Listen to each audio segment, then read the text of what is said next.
7월 첫째 주일입니다. 그리고 올해의 맥주 감사 주일입니다. 이 감사절기에 하나님 앞에 많은 감사를 심으시고 풍성한 감사의 축복을 받으시기를 간절히 바랍니다. 제가 정기 구독했던 목회와 신학이라는 월간지가 있습니다. 그 중에 올해 전인 2010년 7월호 별책 부록에 이런 내용이 있어서 여러분들에게 소개하고자 합니다. 어느 교회 담임 목사님 사모님이 2년 전에 2010년에 기록된 것이니까 2년 전이면 2008년이죠. 2008년에 유방암 판정을 받았고 지금은 암과 싸우고 있는 중이라고 했습니다. 어느 날 건강검진을 하는데 한 부위를 몇 번씩 반복해서 체크하는 것을 보면서 나에게 문제가 있구나 라는 것을 직감을 했다고 합니다. 예상했던 대로 의사 선생님을 만났더니 암이라는 이야기를 하더랍니다. 그리고 의사 선생님은 당장 수술이 필요한 상당히 위중한 말기 상태라고 비교적 상세하고 정확하게 사모님에게 상태를 알려주었습니다. 그 의사 선생님의 말을 듣는데 사모님은 그냥 담담했다고 합니다. 얼굴색 하나 변하지 않는 그 사모님을 보면서 의사 선생님이 못 알아들었는가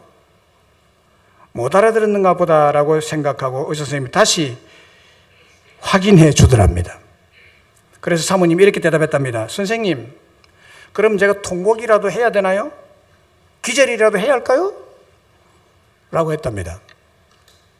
엄청난 이야기를 들었는데도 하나님께서 마음의 평안의 은혜를 주었다고 했습니다. 그리고 의사 선생님이 목사님 사모님이라고 특별 배려를 해서 바로 수술을 받을 수 있도록 일정을 잡아줬다고 합니다. 그런데 감사합니다 란 말이 아니라 저 하나님 앞에 기도 좀 해보고요 라고 대답을 했답니다. 사모님, 저도 교회 집사예요. 저도 하나님 능력을 믿는 사람이거든요. 그런데 의학도 의사도 하나님이 내셨거든요. 기도는 계속 하세요. 그런데 사모님, 지금 당장 수술하고 항암 치료를 받지 않으면 몇 달 안에 돌아가셔요. 이 수술은 빠를수록 좋아요 라고 의사 선생님이 다그쳤습니다. 그때도 사모님은 감사합니다 선생님, 그런데 저는 기도 좀 하고 다시 올게요 라고 대답했답니다. 그렇게 대답하고 병원을 나왔습니다. 그런데 하나님께 기도하는데 하나님께서 주시는 생각과 확신 같은 믿음이 생기더랍니다. 그게 뭔가 하면 이래도 죽고 저래도 죽는데 인생이 어차피 죽는 인생인데 이제 정말 제대로 된 믿음으로 한번 살아볼 기회를 주셨구나 라는 생각이 들어서 마음속에 이런 결단을 내리고 결심을 했답니다. 이제 정말 온전히 하나님만 마지막으로 한번 절대적으로 믿다가 죽어야겠다. 그동안 살면서 여건과 상황에 따라 이렇게 구겨지고 저렇게 변질된 믿음 말고 이제는 정말 순백의 믿음으로 온전히 하나님만 신뢰하며 살다가 하나님께서 부르시면 깨끗이 가자. 그래 결단했답니다. 그래서 수술도 안 하고 항암 치료도 안 받고 다만 정해진 스케줄을 따라 한 번씩 가서 검사만 하고 오직 기도하면서 그냥 그런 생활을 똑같이 했다고 했습니다. 그래서 암 선고가 떨어졌지만 교회에서 교인들과 함께 가기로 계획된 아프리카 선거 여행도 예정대로 갔고 목사님을 도와서 교회 사역도 더 큰 믿음으로 더 순수하게 더 열심히 하면서 그렇게 3년을 보냈답니다. 몇 주에 한 번씩 가던 병원에도 점점 줄여 몇 달에 한 번씩 가고 이제는 6개월에 한 번씩 가게 되었다고 했습니다. 의사는 이제 더 이상 수술하자, 항암 치료를 받으셔야 합니다라는 이야기는 안 하고 이런 말만 들려준답니다. 사모님, 암세포가 많이 줄었어요. 또 2달 있다 가면 사모님 지금 한쪽 암세포는 줄어들고 있어요. 또 6개월 만에 한 번 가니까 사모님 이쪽 부위는 아예 없어졌어요. 처음 암세포가 발견될 당시에는 융단 폭격을 한 듯이 유방 전체에 조밀하게 암세포가 퍼져 있어서 다 드러내야 될 상황이었고, 임파선까지 퍼져서 그대로라면 몇 개월밖에 살 수 없었던 암 부위가 아주 작아지고, 이제는 한 군데만 남아있는데 남아있는 그것조차도 죽은 듯이 가만히 엎드려 있다고 진단 결과를 이야기를 해 주었습니다. 남아있는 시간 동안이라도 오직 하나님만 절대적으로 믿고 신뢰하면서 이제 순백의 믿음으로 살겠다는 사모님의 믿음의 결단이 참 아름답고 귀한 하나님의 긍휼을 입게 되었던 것입니다. 작은 일만 있어도 울고 불고 야단 법석을 떠는데 생명이 고스란히 절단나는 듯한 고통과 절망과 아픔의 문제 앞에서도 온전히 절대적으로 하나님만 신뢰하는 순백의 믿음이 귀하고 아름답습니다. 그리고 끝부분에서 이런 시를 곁들여 소개하고 있었습니다. 이정환 시인의 바람 속을 걷는 법이라는 시인데, 바람 불지 않으면 세상살이가 아니다.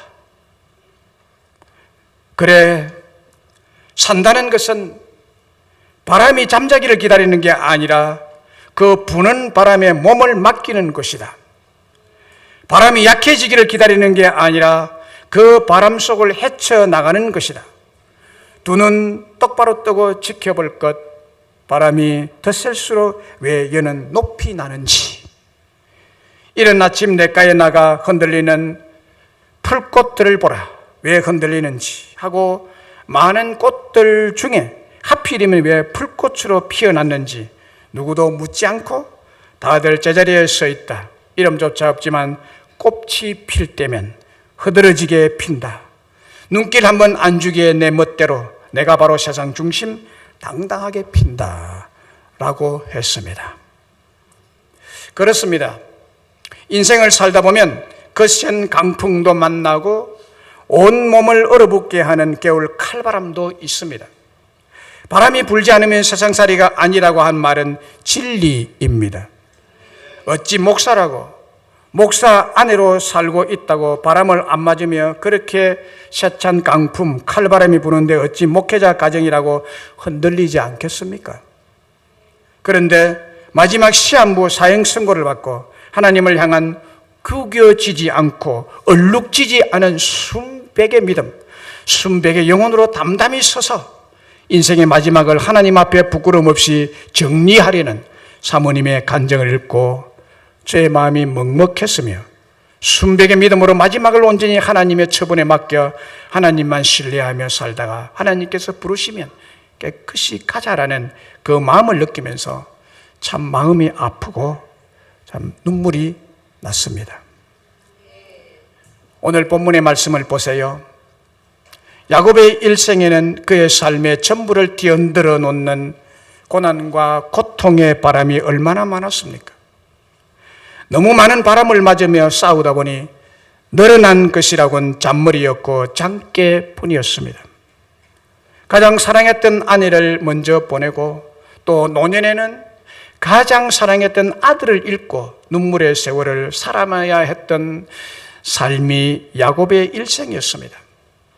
이제 그렇게 바람이 많았고 굴곡이 많았던 그의 인생도 접어야 하는 마지막 순간을 맞고 있습니다.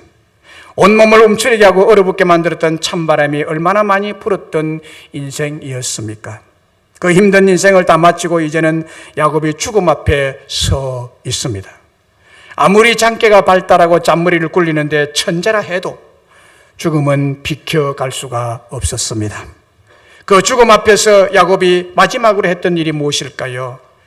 힘없는 백발의 노인의 손을 들어 자녀들을 축복하는 일과 하나님 앞에 자기의 자녀들을 마지막으로 바로 세우는 일이었습니다.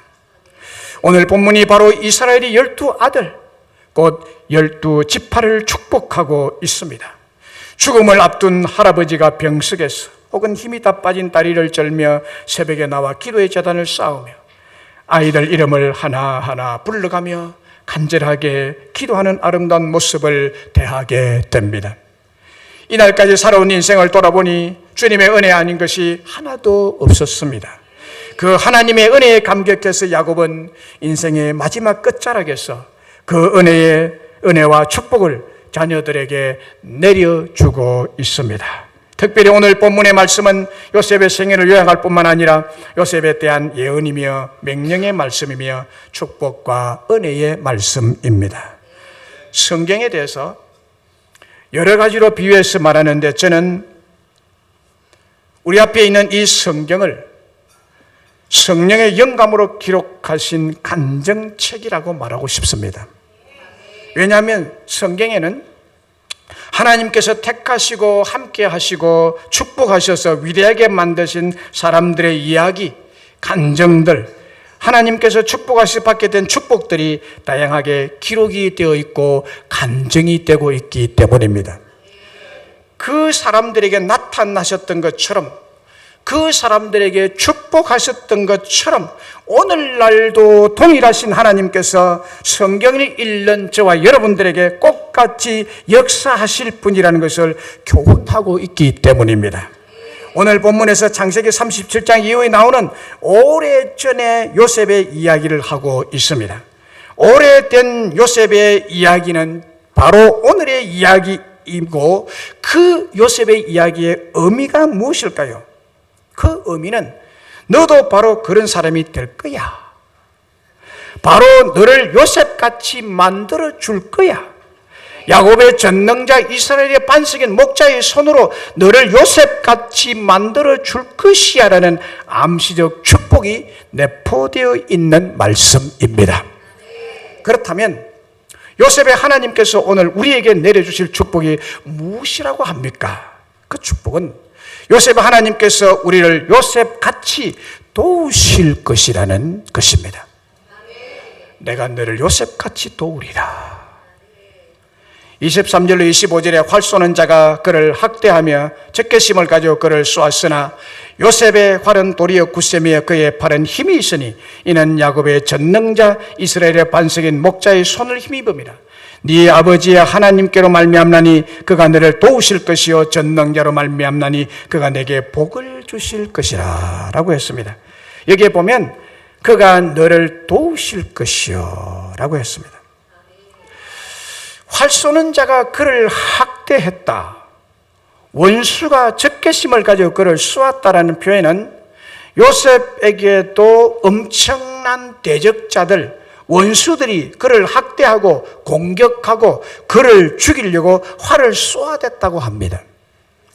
활을 든, 즉 최고의 무기를 손에 들고 요셉을 죽이려고 쫓아다니고 적대감과 적개심을 품고 그를 죽이려고 달려들었다는 것입니다. 요셉의 인생은 이런 대적자들, 원수들로 인한 고난으로 가득 찬 인생이었습니다. 그의 생애 전체를 뿌리째 뒤흔드는 극심한 고통이 13년 동안 계속되었습니다. 아니 30년 동안 그가 태어나자마자 배다른 10명의 형님들의 틈바구니에서 엄청난 고난 속에서 자랐던 것입니다. 그러다가 결국에는 그의 형들에 의해서 외국 나라인 애굽의 보디발의 집에 노예로 팔려가게 됩니다. 그날 이후로 요셉은 비참한 노예 생활을 하게 됩니다. 그런데 요셉의 걸음은 자기 혼자 가는 것 같이 보였지만 결코 혼자가 아니었습니다. 보이지 않으시는 하나님께서 언제나 함께 하심으로 도우셨다는 것을 알 수 있습니다. 창세기 39장 2절 3절에 여호와께서 요셉과 함께 하심으로 그가 형통한 자가 되어 그의 주인 애굽 사람의 집에 있으니 그의 주인이 여호와께서 그와 함께 하심을 보며 또 여호와께서 그의 범사에 형통하게 하심을 보았더라. 요셉 자신도 하나님 함께 하시고 하나님 행복하게 하시는 것을 체험하고 그와 함께 있던 그의 주인 보디발도 보니까 하나님과 요셉과 함께 하는 것 같고 그를 행복하게 하는 것 같이 그의 눈에도 보였다는 거예요. 하나님이 언제나 요셉과 함께해서 요셉을 도우셔서 형통케 하신 것입니다. 창세기 39장 23절에도 이렇게 기록합니다. 간수자는 그의 손에 맡긴 것은 무엇이든지 살펴보지 아니하였으니 이는 여호와께서 요셉과 함께 하심이라. 여호와께서 요셉과 함께 하심이라. 여호와께서 그를 범사에 형통하게 하셨더라. 할렐루야. 이 하나님, 요셉과 함께 하셨던 하나님, 요셉의 모든 범사를 잘 풀리는 형통한 자로 만드신 그 하나님은 육안으로는 볼 수 없고 눈에는 보이지 않는 하나님이십니다. 그런데 늘 하나님이 요셉과 함께 계셨다는 거죠.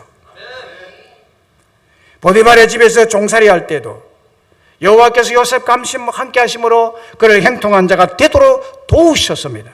그가 모함을 받아 감옥에 갇혔을 때에도 간수자는 그의 손에 맡긴 것은 무엇인지 살펴보지 아니할 정도로 그는 신실하게, 그는 늠름하게, 그는 옥살이를 잘 했으며 그 이유는 여호와께서 요셉과 함께 했기 때문이고 요셉을 도우셨고 그를 범사에 형통케 하셨기 때문이라고 그 이유를 설명하고 있습니다.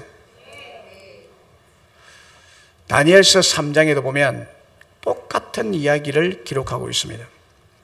당시에 바벨론 왕이었던 느부갓네살 왕이 금으로 신상을 만들고 그 앞에 절하며 섬기라고 온 백성들에게 명령을 내렸습니다. 그때 우상 앞에 절하고 섬기는 것을 거부한 세 청년이 있었는데 그 이름이 사드락과 메삭과 아벳느고였습니다. 이를 알게 된 왕이 분노한 왕이 이들을 끌고 오라고 해서 왕 앞에 사드락과 메삭과 아벳느고가 끌려왔습니다. 그때 왕이 이렇게 말했습니다. 이제라도 안 늦으니 너희가 준비하였다가 나팔과 피리와 수금과 사명금, 양금, 생황과 및 모든 악기 소리 풍악이 울릴 때에 내가 만든 신상 앞에 절을 하면 좋거니와 너희가 만일 절하지 아니하면 즉시 너희를 맹렬히 타는 풀무불 가운데 던져 넣을 것이니 능히 너희를 내 손에서 구원해낼 자가 누구냐? 라고 했습니다. 이 말을 들은 사드락과 메삭과 아벳느고가 왕에게 이렇게 대답했습니다. 느부갓네살이여, 우리가 이 일에 대하여 왕에게 대답할 필요가 없나이다. 왕이여, 우리가 섬기는 하나님이 계시다면 우리를 맹렬히 타는 풀무불 가운데서 능히 건져내시겠고 왕의 손에도 건져내시리이다. 왕은 이 세 청년의 말을 듣고 더욱 분노했습니다. 분노할 수밖에요. 이놈들 보래, 하는 말 들어보래. 분노해서 풀무불을 평소보다 7배나 더 뜨겁게 해라고, 7배나 더 뜨겁게 해라, 넣자마자 녹아버리도록 해버리라. 그래서 세 청년을 결박해서 그 불 속에 던져 넣었습니다. 불이 얼마나 맹렬했던지 사드락과 메삭과 아벳느고 세 청년을 묶어서 불에다 던져 넣은 밖에 있는 사람이 타 죽어버렸습니다. 그런데 불 속에 들어간 세 청년은 누구도 건져주고 도울 자가 없는 것처럼, 그래서 평소 7배나 더 뜨거운 불 속에 들어가서 타 죽게 되었습니다. 그런데 이것 보세요. 세 사람이 결박된 채 물속에 던져졌는데 불 속에서는 결박되지 않은 네 사람이 불 속에서 이렇게 걸어다니고 있습니다. 옷도 타지 않고 머리카락도 걸리지 않고 평소보다 7배나 더 뜨거운 풀무불 속에서 전혀 상함이 없어요. 밖에서 던져는 사람들이 불에 타 죽었는데 불 속에 정작 들어간 세 사람은 타지 않고 세 사람 던졌는데 네 사람이 돌아다닙니다.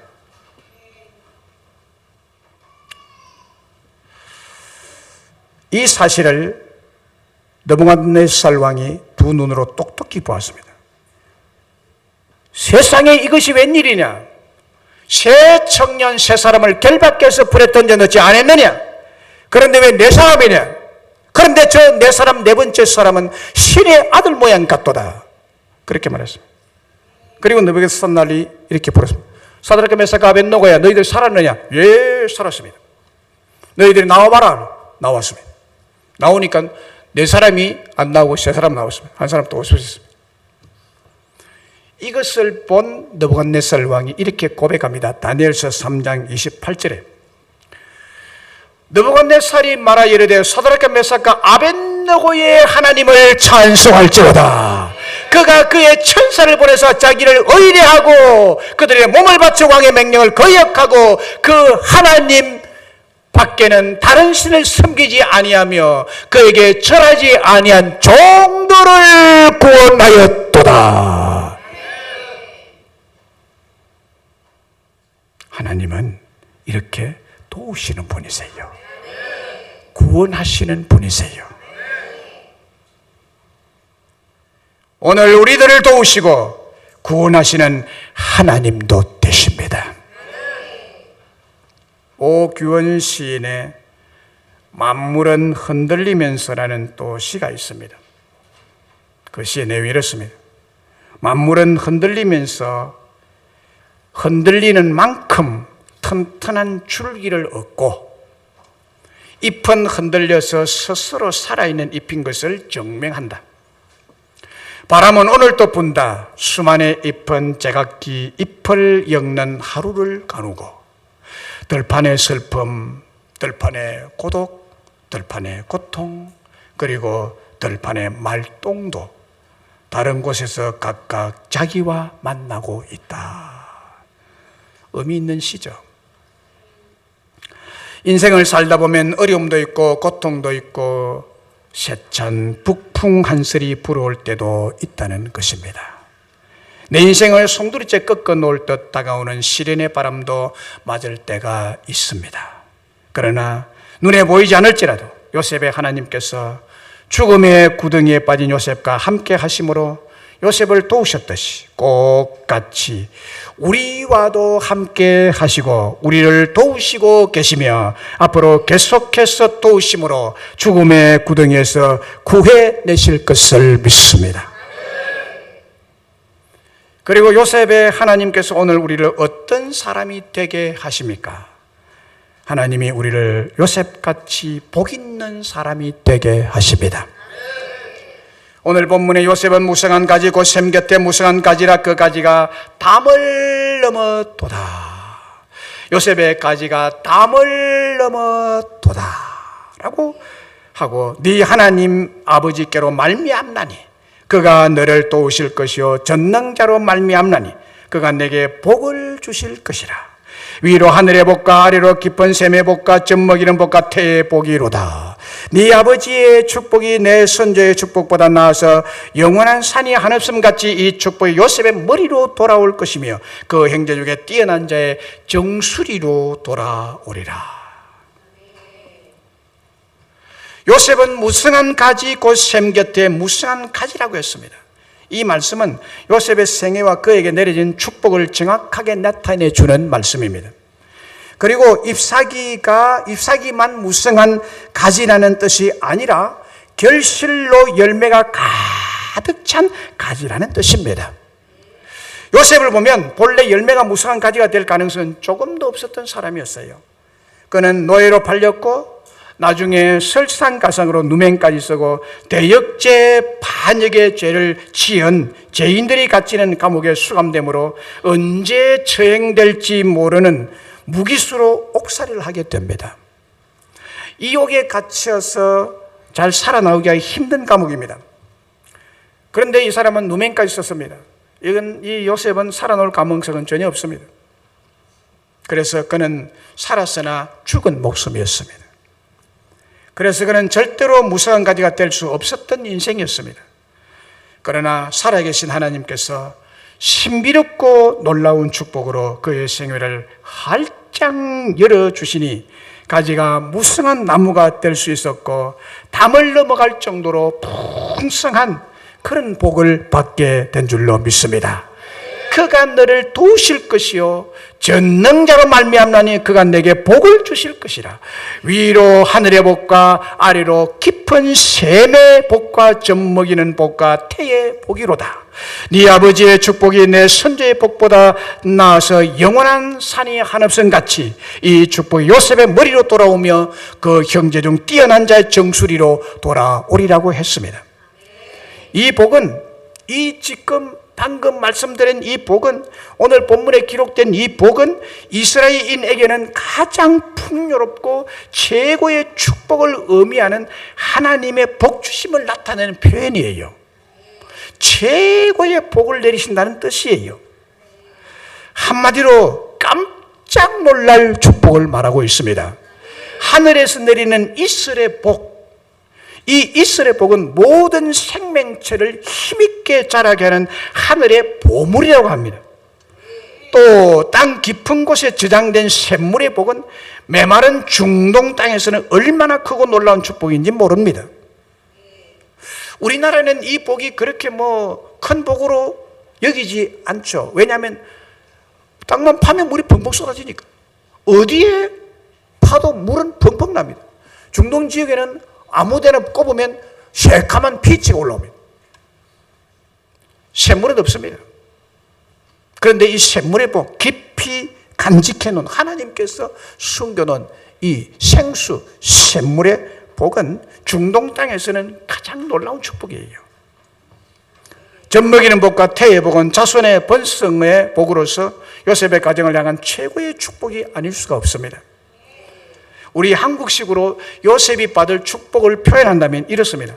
노예의 팔자가, 감옥의 무기수로 끝날 팔자가 어떻게 가지가 무성한 당시 대제국 바빌론의 국무총리가, 애굽의 국무총리가 될 수 있었겠습니까?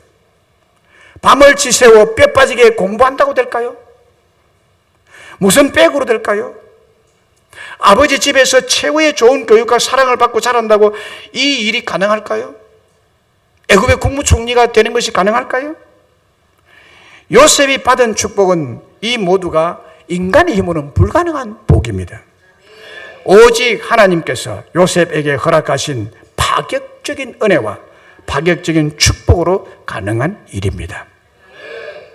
신명기 33장 13절로 16절에 보면 요셉에 대해서 모세가 말했습니다. 이거는 모세가 이야기해요. 모세가 죽음 직전에 요셉에 대해서 예언을 했습니다. 요셉에 대하여는 일러스되 원하건대 그 땅에 여호와께 복을 받아 하늘의 보물인 이슬과 땅 아래 저장한 물과 태양이 결실하게 하는 선물과 태음이 자라게 하는 선물과 예산의 좋은 산물과 영원한 작은 언덕의 선물과 땅의 선물과 거기에 충만한 것과 가시떨기 나무 가운데 계시던 이의 은혜로 말미암아 복이 요셉의 머리로, 복이 요셉의 정수리로 임할 것이라. 이 복, 모세가 요셉에게 예언한 축복의 말씀이 이것을 그대로 받아서 그 요셉의 아버지 야곱이 그대로 축복하고 있습니다.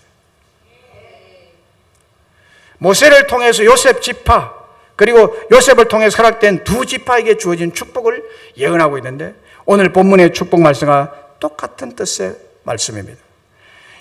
모세같이 요셉같이 가시떨기 같은 우리, 황무지 같은 우리의 운명이 하나님의 축복하심으로 모세같이 요셉같이 풍성하고 위대하고 찬란한 인생이 되게 하실 것을 믿습니다. 하나님은 그런 하나님이세요.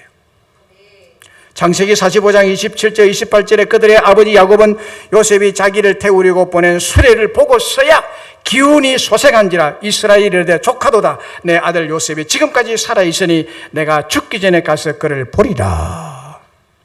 요셉이 얼마나 복을 받았는지. 요셉의 아버지 야곱이 요셉이 자기를 태우려고 보낸 수레를 보고서 기운이 생겨났다 그래요. 자, 이 부분에 대해서 설명을 좀 드리면 이렇습니다. 야곱은 가장 사랑하는 아들 요셉을 17세 때 죽은 줄로 보고받고 죽은 줄 알았습니다. 그런데 이 요셉의 아버지 야곱이 알지 못했던 세월 속에서 요셉은 13년 후 만 30세에 애굽의 국무총리가 됩니다. 국무총리가 되고 난 다음에 7년 풍년의 세월을 보냅니다. 엄청난 풍년이 계속됩니다. 그리고 7년 풍년이 지난 다음에 7년 흉년의 때가 되었습니다. 7년 풍년의 때는 잘 먹고 잘 사니까 어디에 갈 이유가 없습니다. 야곱과 그의 아들들이. 그 고향에서 잘 먹고 잘 살았습니다. 그런데 흉년이 오니까 먹을 것이 떨어졌습니다. 그래서 풍년 7년 지난 8년째 다시 흉년 7년이 시작되는 그 해에, 그렇게 따지면 야곱이 요셉이 죽었다는 소식을 듣고 난 이후에 20년의 세월이 흐른 것입니다. 20년. 17세에 노예로 팔려가지고 30세 때에 총리가 됐으니까 13년의 세월이, 그리고 7년 풍년을 더하면 13년에 7년이면 20년입니다. 야곱이 자기 아들이 죽었다는 소식을 들은 20년 이후에 요셉이 국무총리가 되어서 자기 형제들이 양식을 들어왔을 때에 언잔의 테스트를 다 거치고 난 다음에 아버지를 데려오느라, 그리고 총리가 타고 다니는 수레를 보냅니다. 아버지 데려오라고. 그래서 수레를 끌고 아버지 집에 가서 요셉이 보낸 수레를 보게 됩니다.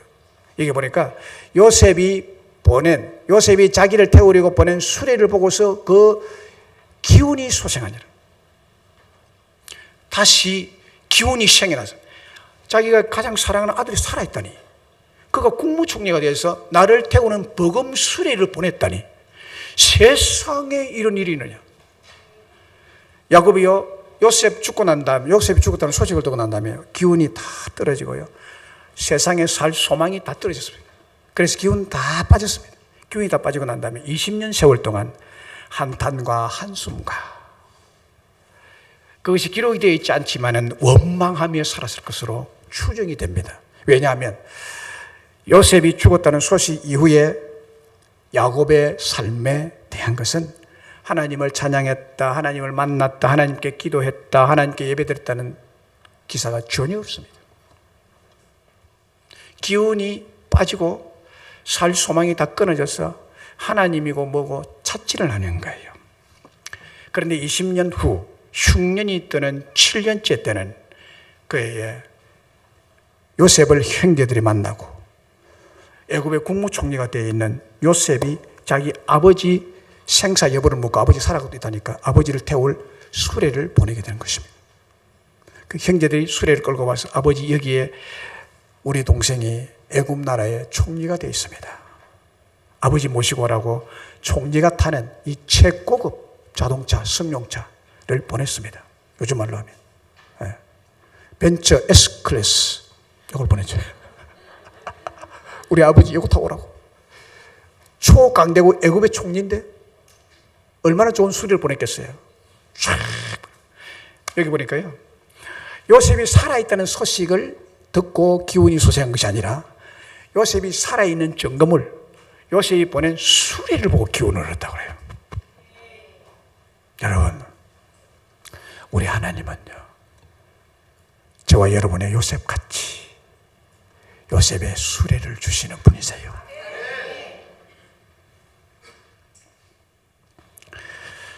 지난 5월 30일에 총신대학교 총장으로 취임한 이재서 교수님이 계십니다. 이재서 총장님. 이분은 1급 시각장애인입니다.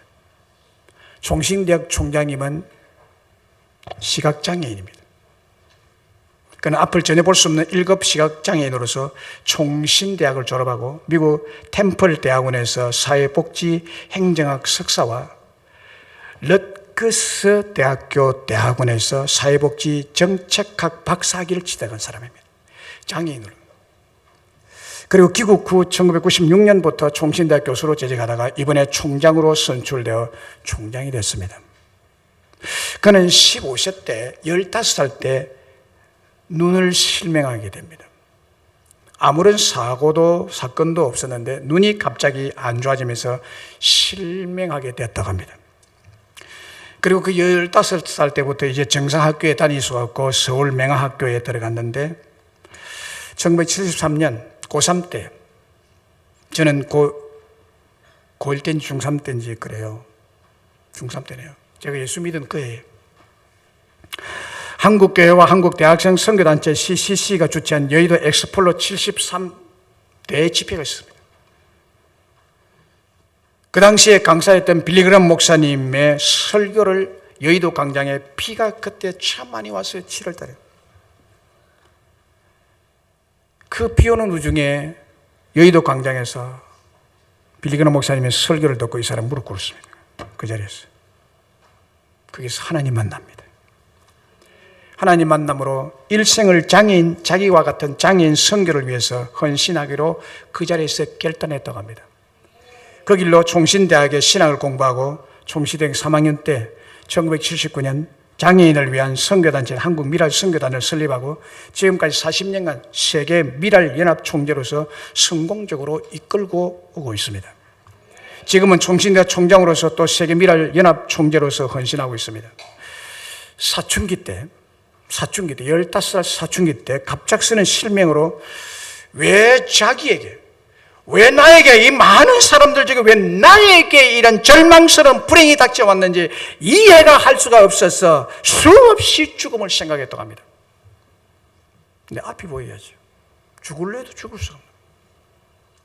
그런데 그가 하나님을 만남으로 절망을 극복하고 희망과 꿈을 가지게 되었고 그것이 하나님께서 그에게 축복하심으로 오늘의 요셉의 수레를 가지게 된 것입니다. 그는 이렇게 고백합니다. 내가 세상을 살아야 할 이유, 하나님께서 나를 세상에 보내신 목적은 나를 통해서 하나님의 영광을 드러내고 하나님이 영광을 받으시기 위함이다 라고 고백했습니다. 요셉의 인생을 축복하셨던 바로 그 하나님께서 오늘날도 요셉과 똑같이 저와 여러분을 축복하셔서 하나님 자신의 영광을 받으시는 하나님이십니다. 지난 6월 29일 토요일에 우리 딸 결혼식 때 제 형님과 인천에 살고 계시는 한 분 있는 누님께서 오셔서 오랜만에 만났습니다. 멀리 떨어져 있으니 자주 만날 기회가 없고요. 이런 일이 있을 때 한 번씩 만나는데 저희 집에서 2박 3일을 주무시면서 그동안 타향에서 떨어져 살면서 있었던 많은 얘기들을 나눴습니다.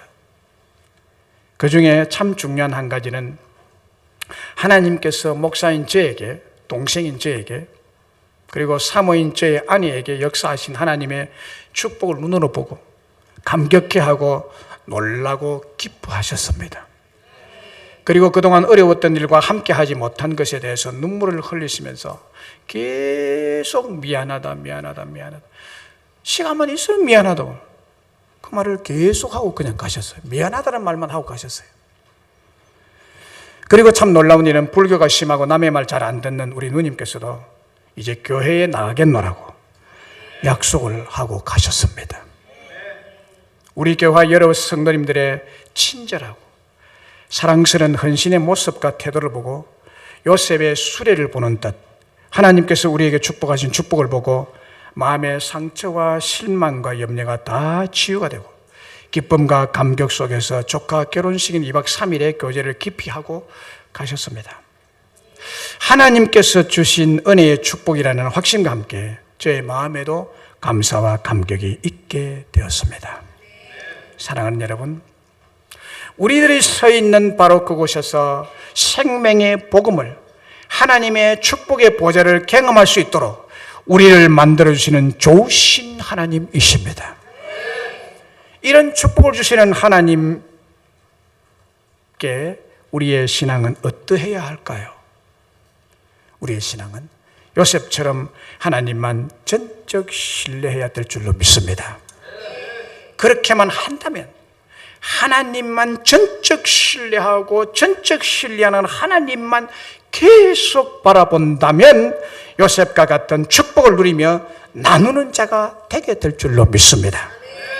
23절 24절에 활 쏘는 자가 그를 학대하며 적개심을 가지고 그를 쏘았으나 요셉의 칼은 도리어 굳세며 그의 팔에 힘이 있으니 이는 야곱의 전능자 이스라엘 반석이신 목자의 손을 힘입음이라.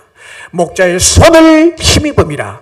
하나님의 힘을 힘입음이라. 하나님의 힘을 의지하였음이라. 하나님의 힘을 바라봄이라는 것입니다. 활 쏘는 자는 요셉을 괴롭게 하고 학대하며 죽이려고 했던 그의 형제들을 가리키고 적개심을 가지고 누명을 씌워 감옥에 갇히게 한 보디발의 아내를 가리킵니다. 이들은 요셉에 대해서 덫을 넣고 극도의 질투심과 조고심으로 활을 쏘듯이 난폭한 행동으로 그를 죽이려고 했습니다. 그때 그는 아무런 힘도 쓸 수 없었고 방어할 능력도 공격할 능력도 전혀 없었던 노예였습니다. 요셉은 눌리면 눌리고 가두면 갇히고 모함하면 그대로 당할 수밖에 없는 아무런 힘이 없는 존재였습니다.